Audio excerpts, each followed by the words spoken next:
Woo! Ang sabi ng salita ng Diyos, hindi tayo ang unang nagmahal sa Kanya, kundi Siya ang unang nagmahal sa atin. Sino ang makapaghihiwalay sa atin sa pagmamahal ni Kristo? Ang paghihirap ba? Ang kabigatian? Ang pag-uusig? Ang gutom? Ang kahubaran? Wala!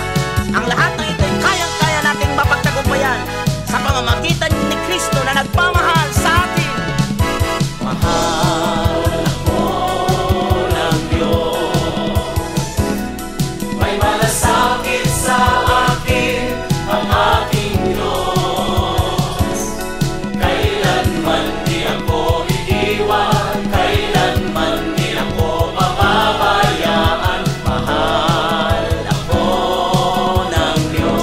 Ulitin natin, tayo mahal ni Yahweh. Mahal ako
pagpapala ng Diyos ay nakadepende sa pangako niya sa iyo.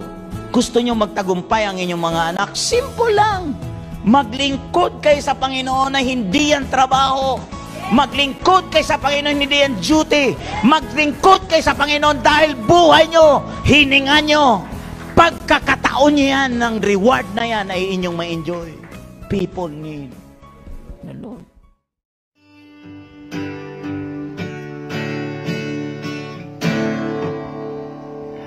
Aking anak, ika'y minamahal.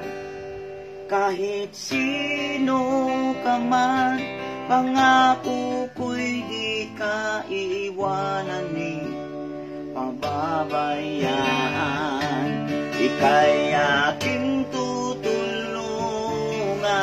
sa iyong kabigatan. Ang luha mo'y magiging kagalakan.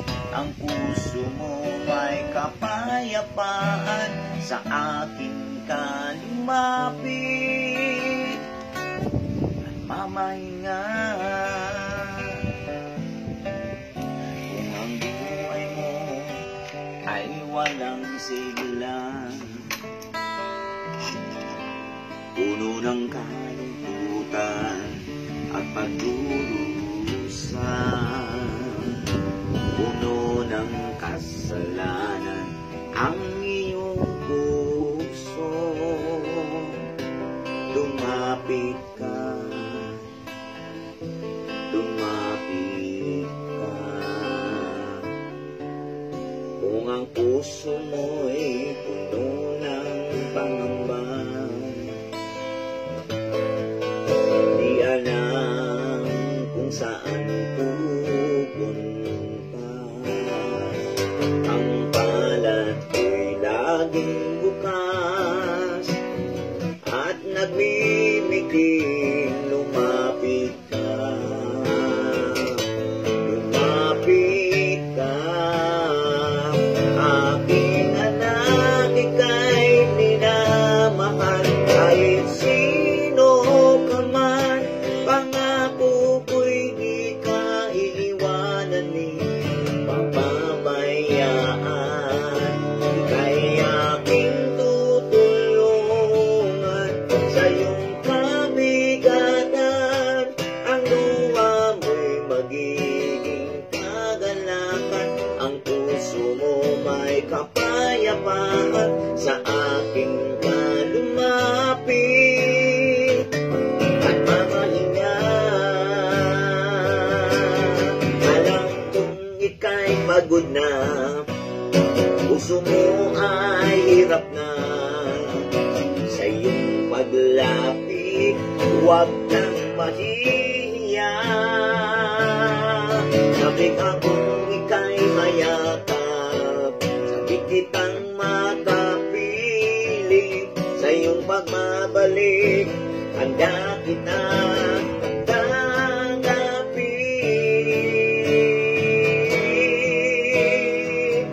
Aking anak, ika'y minamahal. Kahit sino ka man, pangako ko'y di ka iwanan ni pababayaan. Ika'y aking tutulungan sa iyong kabigatan. Ang luha mo'y magiging kagalakan. Ang puso mo may kapayapaan. Sa akin ka lumapit at mamahinga.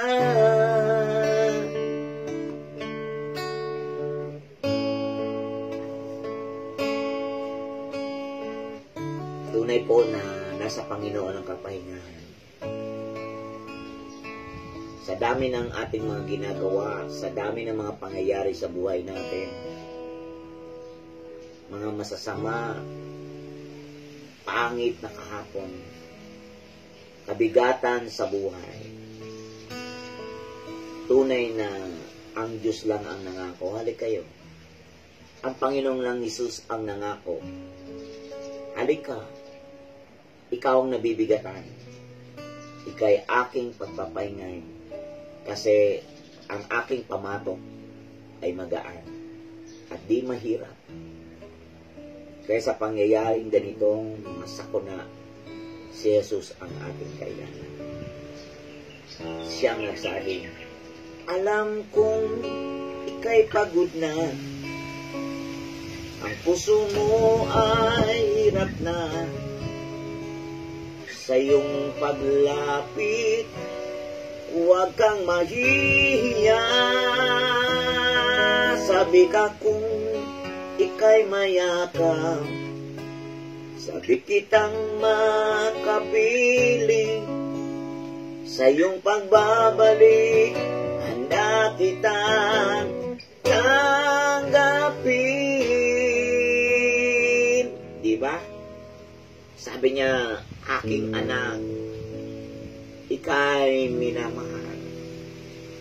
Kahit sino ka man, ano ka pa man, napaka-importante mo sa akin, sabi ng Panginoong Jesus. Special ka sa akin. Kaya mga kapatid, pagpalain ka ng Panginoon, special ka, unique ka, wala kang katulad. Kasi may Kristo tayo nakaupo sa kanan ng Ama. At kahit kailan di tayo pagkukulangin ng Diyos. Umasa tayo sa pangalaman sa inyo. At syempre talaga namang wala naman talagang napapahiya at walang binibigo sa mga taong nagpapakumbaba sa harapan ng Panginoon. At talaga given naman na yung pangako niya na yun eh. Sabi niya sa Corinthians na God is always yes. Ang Diyos ay laging yes at oo. No? Laging yes o oo. Kaya may kita mo ngayon, ito kung di ba namang yes, nandito tayo ngayon sa Santa Maria. Naku, layo nito, no? So, may kita niyo po itong ating view, dagat. Ayan. Ipanapasyal ko na kayo. Ayan, dagat. Ayan, ito. O, pinapasyal ko kayo sa aming lugar. Ayan, ito. Makikita niyo, dagat po yan. O, di ba? Ang sarap mag-DLS dito. Oo. O, di ba? Kaya kung makikita mo, ang Diyos talaga, hindi na ngayon siya bound ng distansya. Ang Diyos ay pwede nating mapag-usapan, pwede tayong pagpalain, pwede tayong abutin ng Panginoon saan man tayo, depende sa katatayuan ng ating puso. So, I want to share to you about recipient, no? As recipient, we carry the faith that God wants, a kind of faith that God wants. He wants us to have faith. No, the recipient with a God kind of faith. Kasi totoo lang talaga, gusto ng Panginoon bigyan tayo ng puso na kagaya ng kanyang puso. No? Gusto ng Panginoon bigyan tayo ng pusong kagaya ng kanyang puso. Sabi niya, let them have, no? Let us make a man according to our image. Let us make a man according to our spirit. Kaya ang spirit na yan na sinasabi is the same faith na inilalagay sa ating buhay at ito yung tinatawag na the capacity to create. No? Sabi niya, have the God kind of faith. Sabi sa Mark 11, have faith in God. And the truth is the meaning of that is not actually have faith in God, but the meaning of that is have the God kind of faith. That's why we need to develop our faith. We need to have an increased faith. We need to increase our faith. We need to develop it in our times. That's why the Lord wants us to have this kind of faith, the God kind of faith. God wants us to have that kind of faith. Kung makikita nyo po, ang Panginoon nagtatanong din talaga Nagtatanong din sa atin kasi marami siyang gustong makita sa atin. Kung inyong mababantayan, no, sa ating panahon, ang Diyos talaga gustong makipag-usap sa atin. Ang Diyos talaga gusto niyang makaniig ang kanyang mga anak.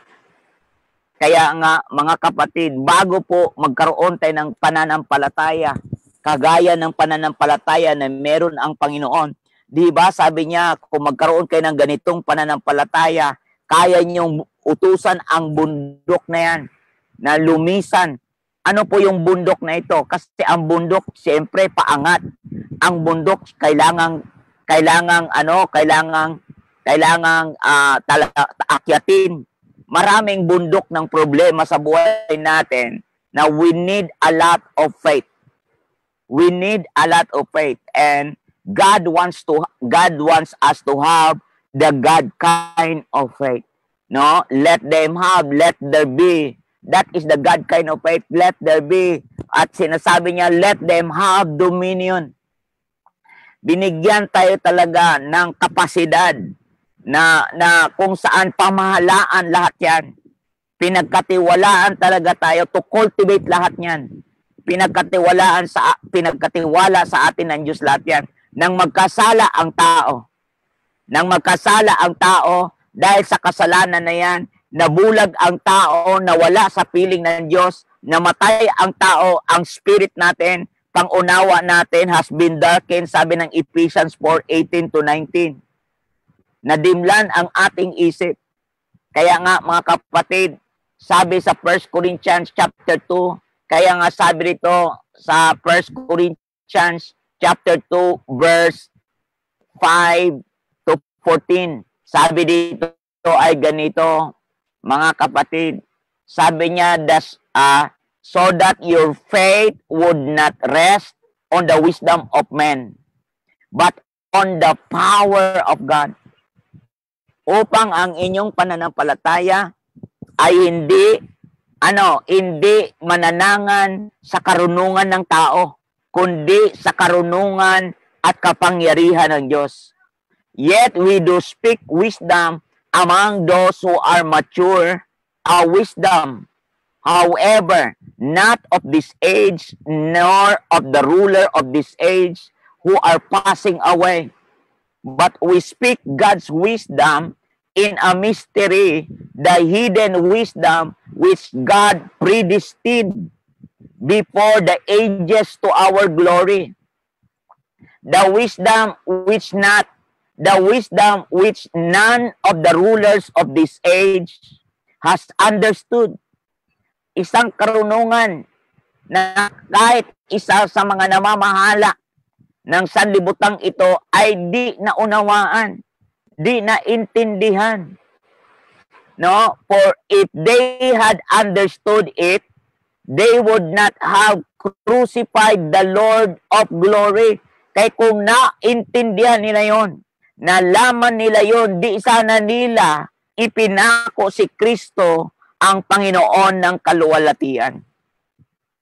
Verse 9, but just as it is written, things which eye has not seen, and ear has not heard, and which have not entered the heart of man, all that God has prepared for those who love Him.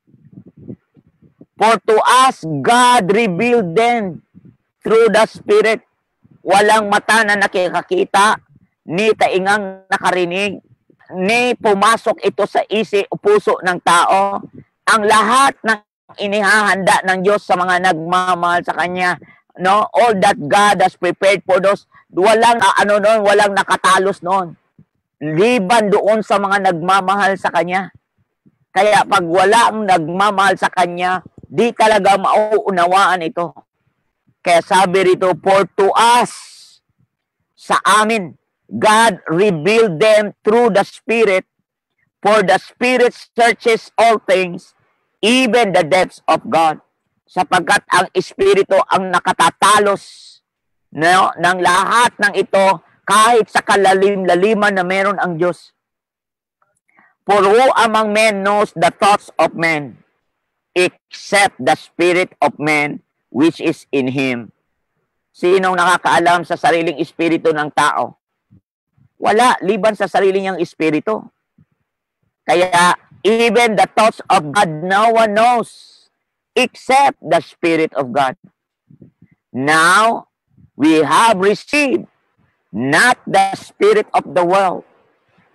We have received not the spirit of the world, but the Spirit who is from God. Ang tinanggap natin ay hindi po espiritu mula sa sanlibutan, kundi ang tinanggap natin ay espiritu mula sa Diyos, na kung saan so that we may know the things freely given to us by God, upang malaman natin ang mga libreng kaloob, mga biyayang kaloob ng Diyos na inihahanda sa atin. So that we may know the things freely given to us by God, which things we also speak, not words taught by human wisdom. Ito ring bagay na ito ang aming mga sinasabi sa inyo na hindi natutunan namin mula sa kaalaman ng tao, mula sa katuruan ng tao, but in those taught by the Spirit, combining spiritual thought with spiritual words. Kundi ang aming mga natanggap ay hindi mula sa karunungan ng tao, kundi mula sa Espiritu ng Diyos, nakapaloob dito sa mga salita niya. But a natural man does not accept the things of the Spirit of God. The natural man does not accept the things of the Spirit of God, for they are foolishness to him, and he cannot understand them because they are spiritually appraised. Kaya nga dito maintindihan natin, mga kapatid, they cannot understand. Kaya nga, mga kapatid, the natural man does not accept the things of the Spirit of God. For they are foolishness to him. Kahangalan sa kanila yan. For they are foolishness to him. Katangahan sa kanila yan, kahangalan sa kanila yan. Kumbaga, offense sa kanila yan. At ito pa, he cannot understand them. Di rin nila maintindihan. Bakit? Kasi sila basang-basa. Kasi sila discern, sila ay spiritually appraised. So, ibig sabihin, kapos ang kakayanan nila.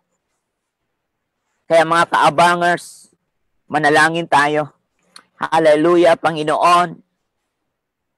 Kami po'y lumalapit sa iyo. Nagpapakumbaba kami, Panginoon.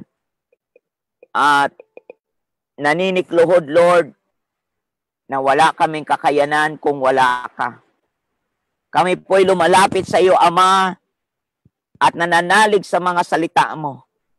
Inihiling namin ang Espiritu mo, Lord, na patuloy na magbukas sa mata ng aming pangunawa upang maintindihan namin ang iyong yamang inihahandang regalong nakalaan sa amin, upang matanggap namin ang iyong pangarap, maranasan namin ang iyong pangako. Hindi lang sa buhay na ito, kundi sa buhay din na darating. Kaya Ama, salamat po sa iyong mga salita. Thank you, Lord, in your word. Thank you, Holy Spirit. Right now, in the name of Jesus, all the glory belongs to you, O Jesus. All the glory belongs to you, O Father, in Jesus' name. Everybody say, Amen and Amen. No, mga kapatid, praise the Lord. So, recipient, no, with a God-given faith. No, ikaw na taga-tanggap, ang tinanggap mo ay pananampalatayang kagaya ng pananampalataya ng Diyos. Kasi why? Because confession is possession. I want you to see that confession is possession. Kung ano ang sinasabi mo, yun ka maging. Kung ano ang pinaniniwalaan mo, yun ka maging. Kung ano ang pinananaligan mo, yun ka maging. Kaya napakahalaga na maintindihan mo ano ang dimension ng pananampalataya. ang pananampalataya is not a small thing. Faith is a supernatural thing, the God-given ability to those who believe. Faith is natural to God, but supernatural to us. Faith is a supernatural thing na you cannot underestimate the power of it, na di mo pwedeng maliitin. Kaya nga, sabi ng Hebrew 11, by faith, Abraham conquered. By faith, David conquered. By faith, they became conqueror. By faith, they conquer kingdoms. Sabi ng Hebrew 11:33. By faith, they conquered kingdoms. By faith. Kaya makikita nyo po, this kind of faith is not an empty shell. It's not an empty words. Faith is a supernatural thing that if you believe, you shall receive it. If you believe. Kaya napakahalaga ito. Kaya nga, pag manalig tayo sa ating tagapagligtas, manalig tayo sa Kristo na matay at nabuhay na mag-uli. Mga kapatid, ikaw nakikinig, saan ka mang bansa ngayon? Saan ka mang bansa na naroroon ngayon? Kung ang iyong spirito ay handang tumanggap nito, ma-i-enjoy mo ang biyaya na yan. Alam niyo po ba, ang pananampalataya is not given to get things.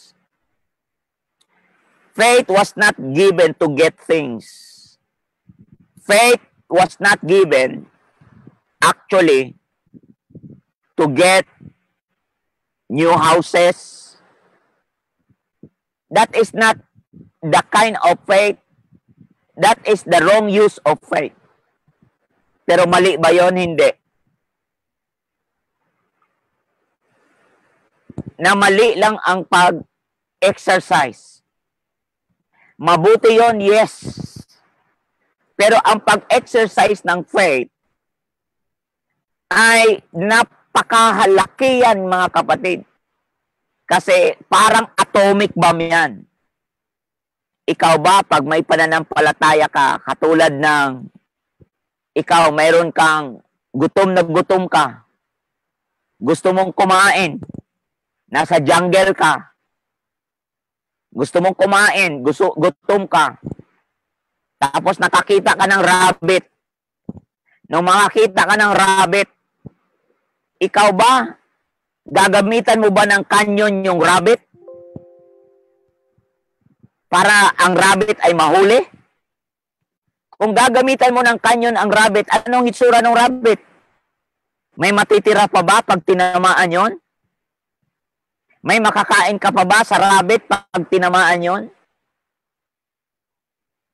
Ganyan ang ating pananampalataya, ginamit natin sa mali. Ginamit natin sa isang napaka-simple. Ang faith ay binigay to conquer kingdoms. Ang faith ay binigay to build lives. Ang faith ay ibinigay to change lives. Ang faith ay ibinigay not just to feed your stomach. Hindi lang busugin ang iyong tiyan, ang kalam ng tiyan. Meron pang mas mataas dyan. Hindi para lang makakain, kundi ang pananampalataya ay binigay ng Diyos para magbuo ng buhay. Magbuo ng kaharian ng Diyos. Maraming buhay ang maaabot. At makaisa ang Panginoong Hesus. Kaya nga, mga kapatid, faith is a supernatural thing. Never underestimate it. Kaya kung iyong mababantayan na hindi tayo tumanggap ng espiritu ng sanlibutan, kundi ang tinanggap natin ay Espiritu ng Diyos. Isang kapangyarihan na talagang nagtataglay ng kapangyarihan. At iyan ay hindi po gawa ng karunungan o kaalaman ng tao. Kaya nga po mga kapatid, ang pananampalataya ay nagsisimula sa kapahayagan. As recipient, God gave you a supernatural faith. God gave you the gift of faith. And that gift of faith is a God kind of faith. That gift of faith is a God kind of faith. That's why faith, kung iyong mababantayan, ang pananampalataya, faith begins with a revelation. Kaya tingnan niyo po, dito sa pandemic na to, we need enough faith right now. We need to have faith. Kailangan natin ng pananalig. Kasi ang pananalig po ay bumubuhay yan ng walang pag-asa. Kaya sinasabi nga ng salita ng Diyos, dito sa verse 9, na ang sabi dito, but just as it is written, things which eye has not seen, and ears has not heard, and which have not entered the heart of man, ni hindi ito pumasok sa puso pa ng tao. All that God has prepared for those who love Him. At doon sa mga inihanda niya sa mga nagmamahal, hindi pa ito pumasok sa ibang wala niyaan. Kaya kakaiba ang tinanggap ng mga taong nagmamahal sa Diyos. Sa mga di nagmamahal, di ito nakikita ng kanilang mga mata. Hindi ni narinig ng kanilang tainga. Ni pumasok yan sa puso nila. Kaya nga po binanggit kanina sa verse, alam niyo po, kaya po binanggit kanina sa natural man, sabi sa verse 14, but a natural man does not accept the things of the Spirit of God. A natural man does not accept the things of the Spirit of God, for they are foolishness to him. Kahangalan yan sa kanila. Kaya nga sa walang matang nakakita niyan, sa mga taingang di nakarinig niyan, na inihanda ng Diyos sa mga nagmamahal sa Kanya, sa kanila ay kahangalan yan. Kaya nga po mga kapatid, ang pananampalataya, number 1 ay pananampalataya ay matayan. Isang matayan na nakakabase, nakakakita, isang matayan. Ang pananampalataya ay isa yung mata na nakakatalos kung ano ang mga bagay sa Panginoon at ano ang bagay sa Diyos. What is the things of God? What is the spirit from the world? And what is from the Spirit of God? Faith can see that. Yan po ang meron sa pananampalataya. Yan po yung sinasabi ng 1 Corinthians chapter 2 verse 10. But God poured to us, God revealed them through the Spirit. For the Spirit searches all things.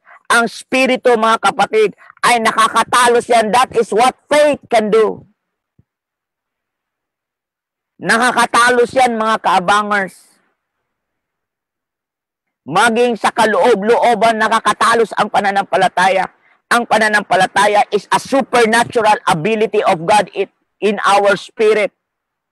Because the Holy Spirit bear witness with our spirit. Romans 14:26, the Spirit of God put that one into our remembrance. That's what the Spirit, that is what the faith, the gift of faith can do. That is what faith can do.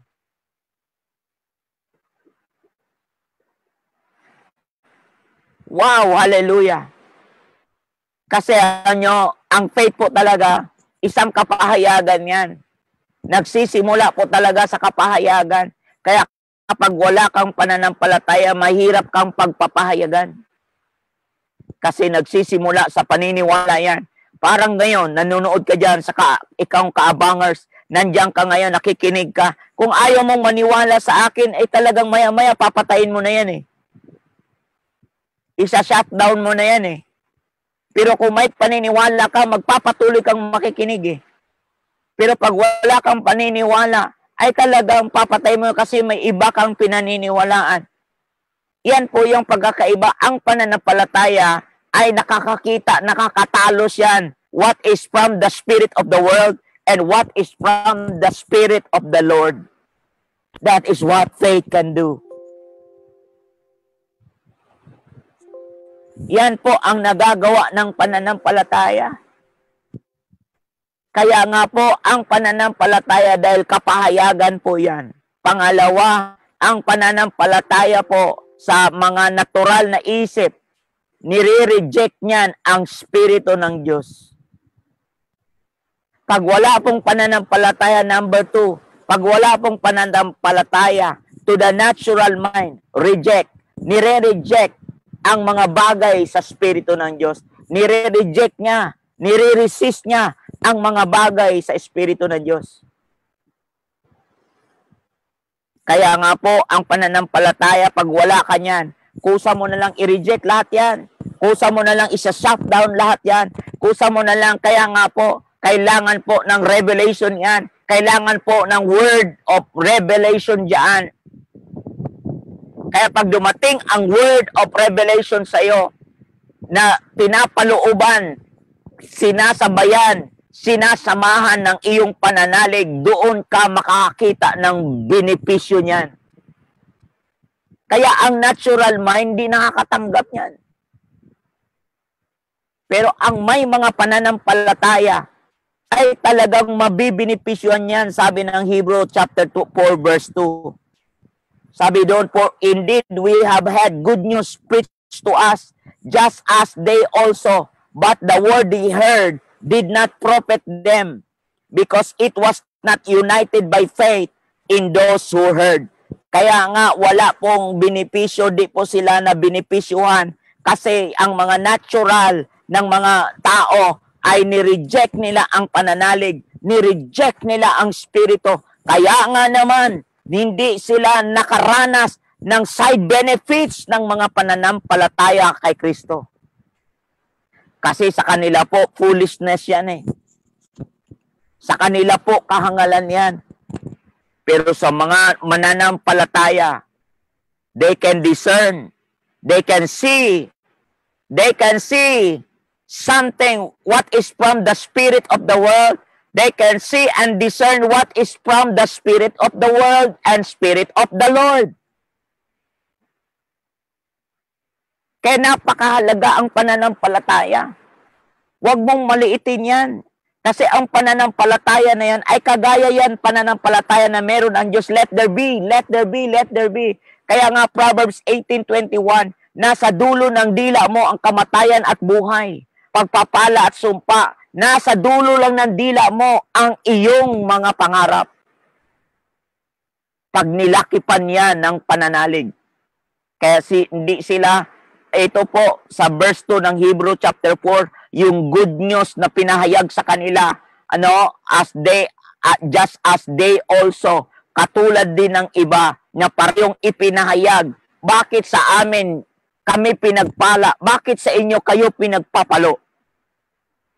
Kasi yung yung salita na narinig nila ay hindi nila nilakipan ng pananampalataya. Hindi nila sinamahan ng pananalig.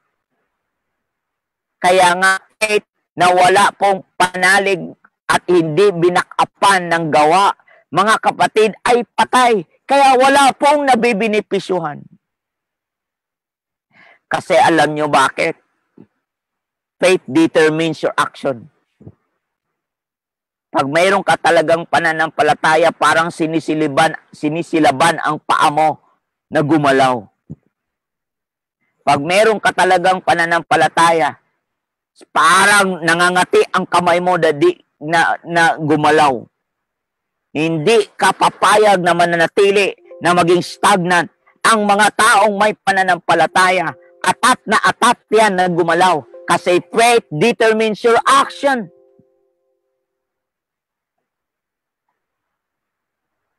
Ganyan po yan, gaya ng pandemic ngayon. Panahon ito na kailangan nating manalig sa Panginoon. At yung revelation na yan, tinatawag po yan mga kapatid ay isang pangitain. Yan ang number 3. Ang pananampalataya ay revelation ng Diyos yan. At kung revelation ng Diyos yan, ang revelation ay pangitain yan. Nagtutukoy yan ng pangitain. At ang pangitain ay nagtutukoy yan ng iyong kapupuntahan. Ang pangitain ay nagsasabi yan kung saan ka pupunta. Alam mo ba, ang lahat ng pinakamahirap na tao sa buong daigdig ay ang taong walang pangitain. Kasi alam mo bakit? Ang number 3, ang pananampalataya ay kapahayagan ng Diyos yan. O kung kapahayagan ng Diyos yan, yan ay maliwanag na ang ibig sabihin yan ay pangitain yan. Ang pananampalataya ay pangitain. Ang pananampalataya ay perspective ng Diyos yan. Ang pananampalataya ay mensahe ng Diyos yan.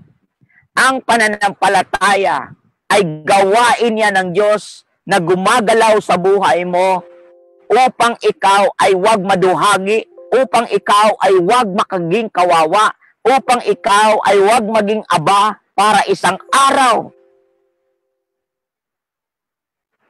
ma-communicate mo sa sanlibutang ito ang mandatong binigay sa iyo. Kasi faith was given to build His kingdom. Faith was given to build His kingdom.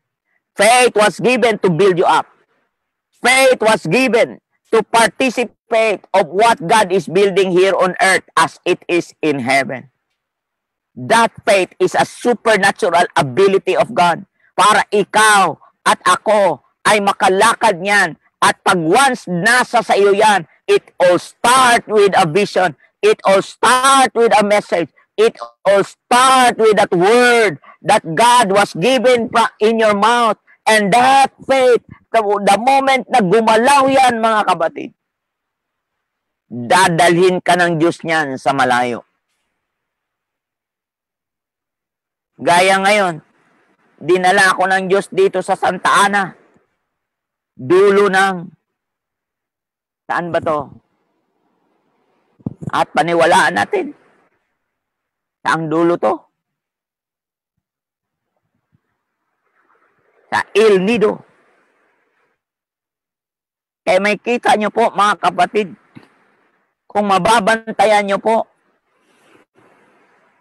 ito yung kailangan natin pangitain. Kahit saan ka dalhin, pag may pangitain ka, gagamitin ka talaga ng Diyos.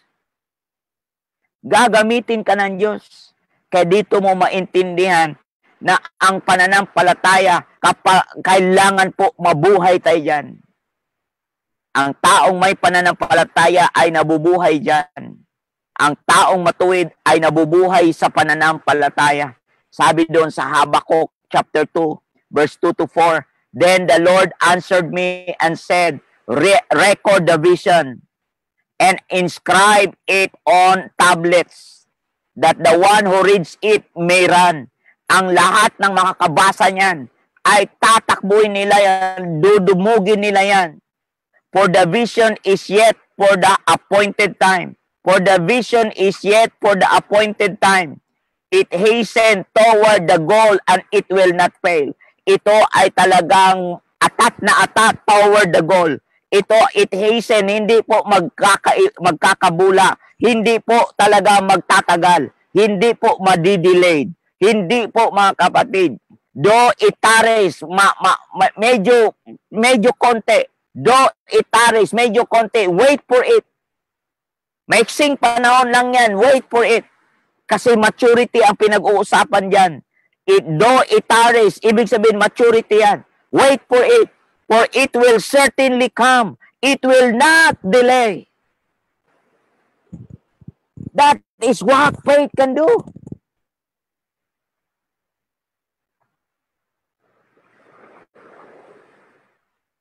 Ito yung appointed time. Go to, mga kapatid, as recipient, what we receive is the gift of faith. Hindi yan galing sa mga galing ng gawa mo, kundi yan ay gift. At yung gift of faith na yan, dadalhin kanyan sa iyong pangarap. Kaya nga, ang nagtitiwala sa Diyos, those who trust God shall live by faith. Ang lahat ng mga taong matuwid, those who are righteous shall live by faith. Ang mga taong matuwid, nabubuhay sa pananampalataya. Kaya kung nabubuhay ka sa pananampalataya, diyan nagsisimula ang iyong pangarap. Yan ang letter A. Ang pangarap ay nagsisimula sa pananampalataya. Manampalataya ka. Tapat ang Diyos sa iyo, kapatid.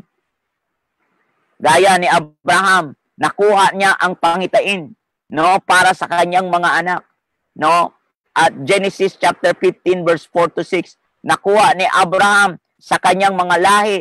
Sabi doon din, behold, the word of the Lord came to him, saying, this man will not be your heir, but one who will come forth from your own body, he shall be your heir. Siya ang iyong iyong tagapagmana. Hindi ito tagapagmana mo na meron ka ngayon. Kasi ang magmamana sa iyo ay galing mismo sa napangasawa mo, galing mismo sa legitimate mong asawa.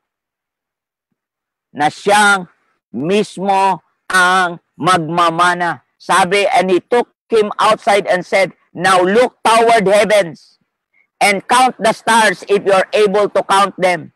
And he said to him, so shall your descendants be. Then he believed in the Lord. Abraham believed in the Lord. At ibinilang siyang righteous ng Panginoon. Ibinilang siyang matuwid ng Panginoon. Ibinilang siyang matuwid ng Diyos. Alam mo, ang pananampalataya ay naglalagay sa atin ng pagkamatuwid na buhay. Ang pananampalataya ay nagtutuwid ng buhay.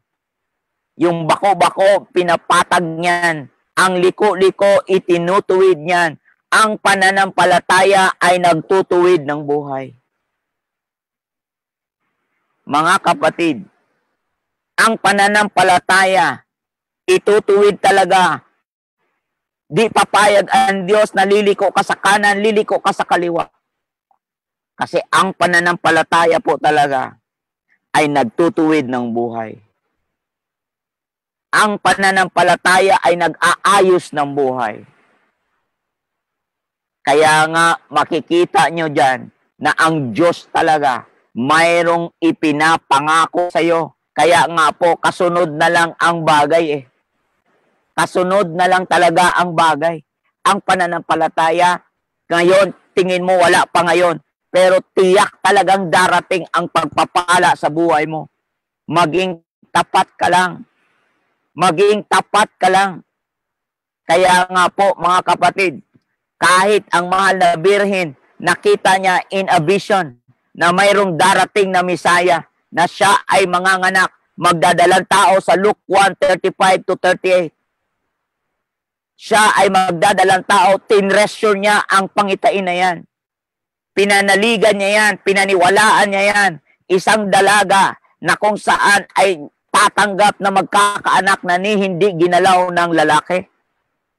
Yun ay pananampalataya, mga kapatid. Kaya nga ang sunod na tanong dyan, nakita mo na ba ang kasunod mong gagawin? Nakita mo na ba ang next level ng iyong pananampalataya? Nakita mo na ba ang sunod mong hakbang? Kasi maniwala ka sa gusto, mga kaabangers. Ang pananampalataya ay magdadala talaga sa iyo doon sa susunod na hakbang. Magdadala talaga yan sa iyo doon sa susunod na hakbang. Ngayon, pandemic na ito. Ngayon, nakita natin na ay talaga namang palala ng palala ang pandemic. Saan tayo ngayon? Kasi ang pananampalataya, magdadala yan sa iyo doon sa next level. Magdadala yan doon sa iyo sa next step. Magdadala yan sa iyo sa next na gagawin mo. Ang pananampalataya ay magagabayan sa iyo. Iyan ang nagagawa ng biyaya ng pananampalataya. At pagpunta sa next na hakbang, pagpunta sa next steps, paghakbang sa next level, paghakbang sa sunod na baitang, mga kapatid, letter B, you need to grow from faith to faith. Kailangan nating lumago sa pananalig. Lumago talaga tayo, kapatid. Hindi talaga po pwedeng manatili ka lang dyan. Kasi ang Diyos, dadalhin ka talaga doon sa level na kung saan kaya mong i-contain. Kaya mong matagalan. Kaya mong makontain ang pangarap ng Diyos. Kasi kung magtatagumpay ka na hindi nag-ugma sa iyong sisidlan, success will handle you. Imbis ikaw ang mag-handle ng success, ang success ang mag-handle sa iyo. Pag di mo alam paano hawakan ang tagumpay, ikaw ang hahawakan ng tagumpay. Marami ng tao ngayon, sila ang hinawakan ng tagumpay. Kaya nung mapasa kanila ang tagumpay, na pariwara ang buhay nila. Sila ang hinawakan ng bisyo nila. Sila'y naging addict. Sila'y naging gumon sa mga maling mga barkada. Sila'y nagumon sa maling buhay. Iba't iba, pila-pila ang asawa. Pila-pila ang kasama sa buhay. Katakot-takot na kasinungalingan. Diba, sabi ko sa inyo kanina na ang pananampalataya ay nagtutuwid. Ang pananampalataya ay nagbibigay ng buhay na pagkamatuwid. Yan po yan. Di papayag ang Diyos na di po maging matuwid ang buhay mo. Yes, magkakamali naman eh. Yes, magkakasala. Pero mga kapatid, sa gitna ng pagkakasala ay natututo ka, baitang-baitang, natututo ka paangat-paangat. Nagkakaroon ka ng experiential knowledge. Nagkakaroon ka ng experiential, nagkakaroon ka ng learning, nagkakaroon ka ng pagkadala, nagkakaroon ka ng pagkatuto, nagkaroon ka ng meaning. Kasi lumago ka. Kasi whether you like it or not, dadaling ka talaga ng Diyos paangat. Dadaling ka talaga ng Diyos paangat.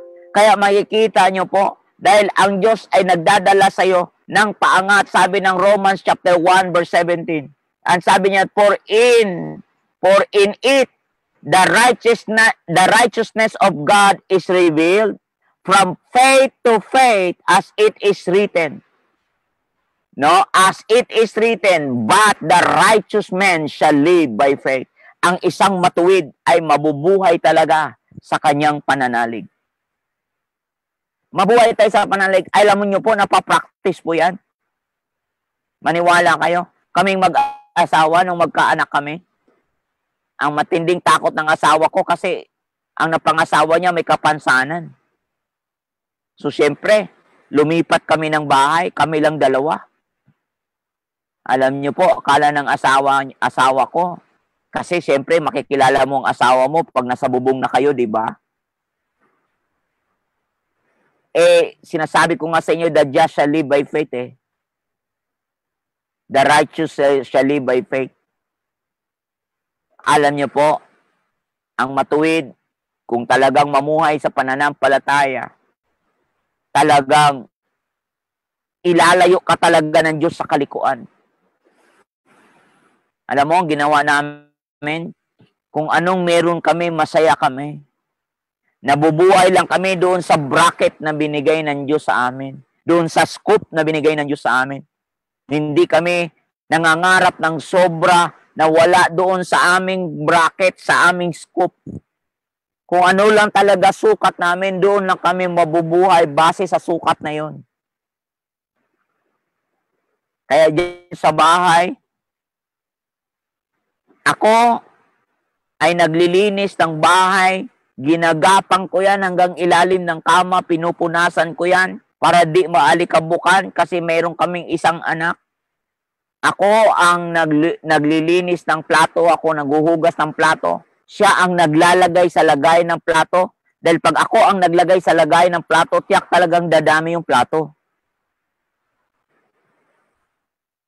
Pag matuwid ka talaga pala, talaga namang pag mayroong kang righteousness, iingatan ka ng talaga ng Diyos.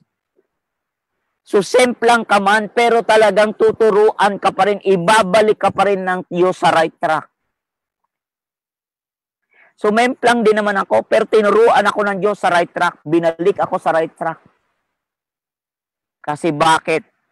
Umayon ako sa agos ng Espiritu Santo. Tingnan nyo po, nagsimula kami sa isang plato, ay 2 plato, isang pares na plato, 2 pares na kutsara, no? Talagang grabe, down to earth.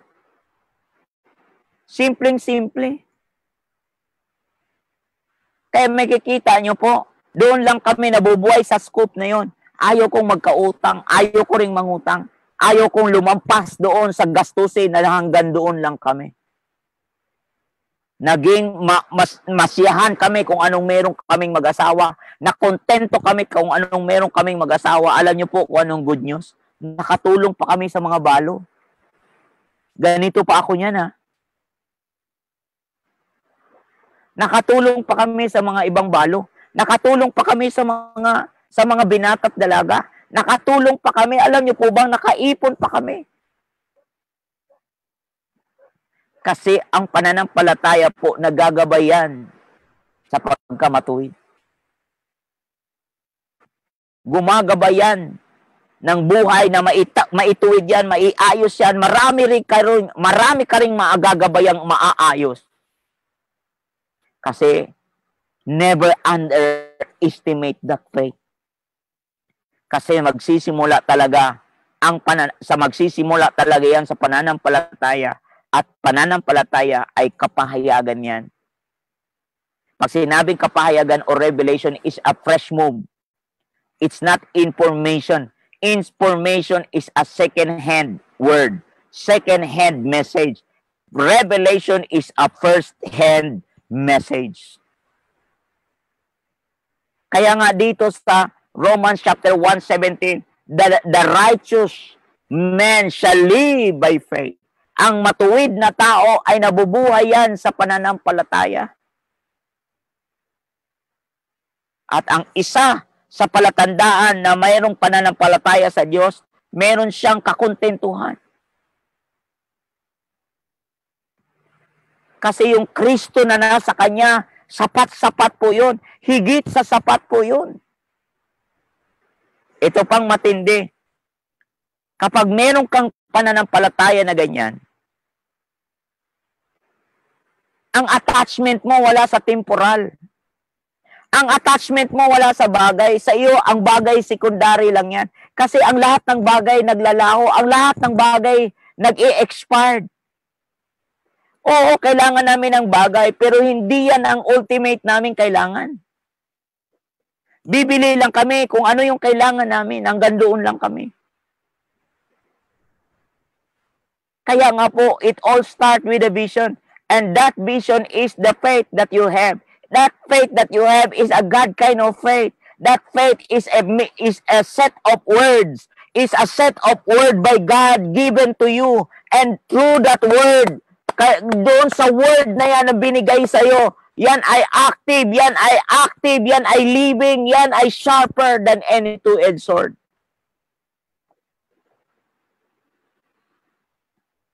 Kaya sa spirito mo, mga kapatid, sa spirito mo talaga, ito pa ang matindi dahil ang pananampalataya ay kailangang lumago. Dahil lumalago ka, dadalhin ka niyan sa sunod na hakbang ng buhay mo. Dadalhin ka niyan sa sunod na baitang ng buhay mo. Paangat, ha? Kasi tatlong taong pasulong. Isang pasulong na pababa, isang pasulong na diretso, isang pasulong na gitna. Isang pasulong na paangat, isang pasulong na pababa, isang pasulong na padiretso, isang pasulong na paangat. Saan ka sa pasulong? Anong pasulong klase? Anong klaseng forward ang buhay mo? Forward ba na paangat o forward na diretso lang? Ang diretso lang nagmi-maintain yun, and maintenance is not success. di lalo namang ang malas-malas naman yung pabulusok. Pasulong na pababa. Lalo naman yun. Meron din tatlong klaseng pagod. Isang pagod na walang kita. Isang pagod na kumikita. Saan ka doon sa pagod na dalawa na yan? May pangatlo pa akong pagod. Ang pinaka nakakapagod sa lahat ay yung wala kang nagawa sa buong maghapon. Ang pinaka nakakapagod sa lahat, yung wala kang ginagawa. Manood ka lang ng TV, humiga ka, wala kang ginagawa, sus, nakakapagod yan. Natapos ang araw mo na wala kang narating. May narating din naman, muta. Anong klaseng pananampalataya yan? Ang pananampalataya na meron ang Diyos sa buhay mo, ang pananampalataya na dadalhin ka talaga sa next level. Dadalhin ka sa sunod na hakbang, dadalhin ka sa sunod na baitang. Kaya nga, we need to grow from faith to faith. Yan ang letter A. Ay letter B. Letter C, ang pananampalataya. Ang pananampalataya will give you the new perspective. Bibigyan ka ng bagong perspective. Bibigyan ka ng bagong pananaw sa buhay. Ang pananampalataya ay talaga naman dadalhin ka sa lugar kagaya ng ang bagong perspective to. Kasi parang binigyan ka ng bagong pangalan. Alam mo ba, si Jabez, di naman nabago ang pangalan niya eh. Pero ang pangalan niya, binigyan siya ng pangalan ng malas. Binigyan siya ng pangalan na, alam mo ba yung bigo? Pangalang bigo. Pero sino? Dahil sa pananampalataya ni Jabez, ang pananampalataya ni Jabez ay talagang di siya pumayag na siya ay isang lingkod ng bigo. Kaya po umangat siya, umakyat siya, tumayo siya, at ang tawag sa kanya ay a man of prayer. Kaya ang tawag sa kanya is a man of prayer. Binigyan siya ng bagong perspective. Binigyan siya ng bagong pananaw.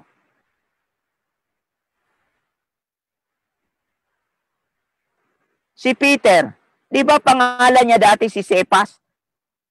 O Simon, na ang pangalan ay Cephas, bato. Simon, na ang ibig sabihin, Simon, yan yung na earthly name given by his earthly father. Pero nananatili ba siya doon sa natural condition niya? Kasi ang natural hindi po tumatanggap sa mga bagay sa Panginoon. Kasi foolishness sa kanila yan. Yan yung sinasabi kanina sa 1 Corinthians chapter 2, di ba? Yung natural cannot accept the things of the Spirit. Kasi yan ay foolishness sa kanila.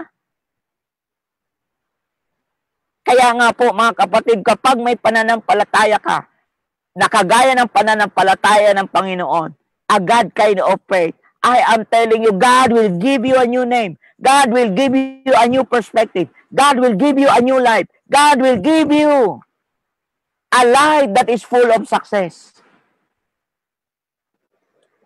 Wow, mga kapatid. Diba? From Simon to Peter, from Abram to Abraham, from Sarai to Sarah. Diba? From Jacob to Israel. From Saul to Paul. Magkakaroon ka talaga ng bagong kalikasan.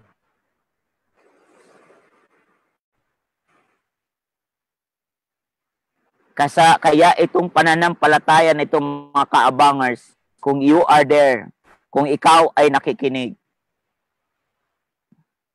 hindi ka nagkamali. Kasi ang pananampalataya nito ay tatayo ito sa gitna ng pandemic. Tatayo ito sa gitna ng iyong labanan sa buhay.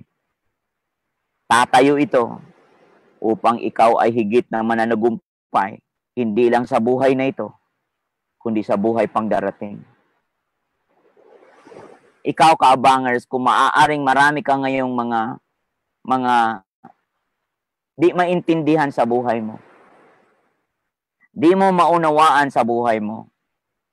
Alam mo bang pananampalataya lang ang makapagpapaunawa sa iyo?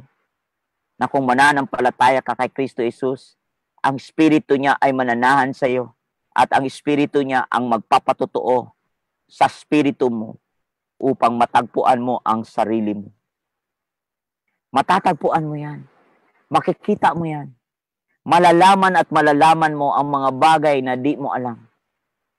Kasi yan ang nagagawa ng pananampalataya kay Kristo Jesus. Yan ang nagagawa na kapag mananalig ka sa mga salita niya at sa Panginoong Hesus sa pangalan niya, ang Holy Spirit po mga kapatid ay magpapakita sa buhay mo.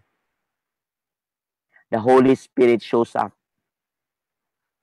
The Holy Spirit will help you a lot. The Holy Spirit will strengthen you. The Holy Spirit will keep you. The Holy Spirit will guide you. The Holy Spirit will prosper you.